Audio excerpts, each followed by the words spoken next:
Eh bien, sans surprise, la Banque du Canada a décidé de garder son taux d'intérêt directeur inchangé aujourd'hui à 0,25 Mais qu'en est-il des coûts d'emprunt pour les entreprises dans les derniers mois? Bien, on a vu que la Banque du Canada a été assez agressive au tout début de la crise. Il y a eu trois baisses de taux directeur de l'ordre de 0,5 donc une baisse totale de 1,5 sur le taux directeur. Et ceci a amené à la baisse les taux d'intérêt ou les coûts d'emprunt moyens pour les entreprises. Ce que vous voyez à l'écran, c'est ce qu'on appelle le taux d'intérêt effectif pour les entreprises. Donc, c'est une moyenne de tous les taux d'intérêt disponibles selon les différents types de prêts, de produits qui sont sur le marché, que ce soit taux variable, taux fixe, court terme, long terme. Et on voit qu'à l'exception d'une période dans le mois de mars, vers la fin mars en fait, où les marchés se sont, on pourrait dire, inquiétés des liquidités disponibles, là, où on a vu un certain rebond des taux d'intérêt, en fait, les taux d'intérêt ont été poussés à la baisse par les actions de la Banque du Canada. En fait, on atteint présentement, à la fin du mois de mai, un niveau semblable à ce qui existait au début de l'été ou à la fin du printemps 2017, alors qu'on avait atteint un creux historique en termes de taux d'intérêt effectif pour les entreprises. Donc, il n'y a pas nécessairement encore beaucoup de place pour que ce taux d'intérêt-là effectif diminue.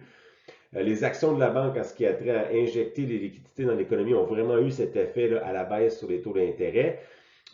Ceci étant dit, le gouverneur actuel, qui incidemment était à sa première journée de travail là, lors de cette annonce, et le gouverneur passé sont tous les deux pas nécessairement chauds à l'idée de voir un taux d'intérêt directeur négatif, donc à 0,25 Cela semble être le seuil effectif du taux d'intérêt directeur. Mais ceci étant dit, la Banque centrale du Canada a encore certains outils disponibles, n'a pas complètement épuisé sa boîte à outils. Entre autres, par exemple, on parle beaucoup présentement sur les marchés de contrôle de la courbe de coût de rendement.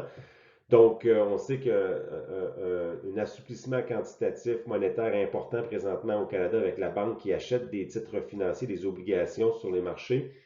Et au lieu, par exemple, de se commettre à acheter un certain niveau d'obligation en termes de dollars, bien, elle pourrait changer sa cible et dire qu'elle supporte un certain taux d'intérêt de long terme sur les marchés des obligations.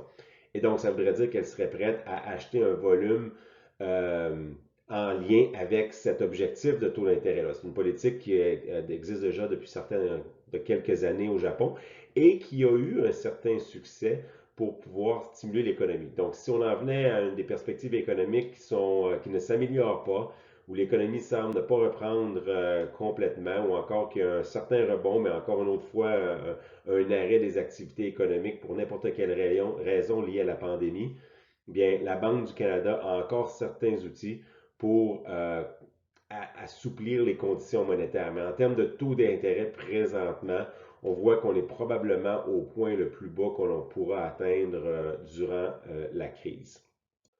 Pour plus d'informations, vous pouvez aller sur notre site web à fac.ca/savoir.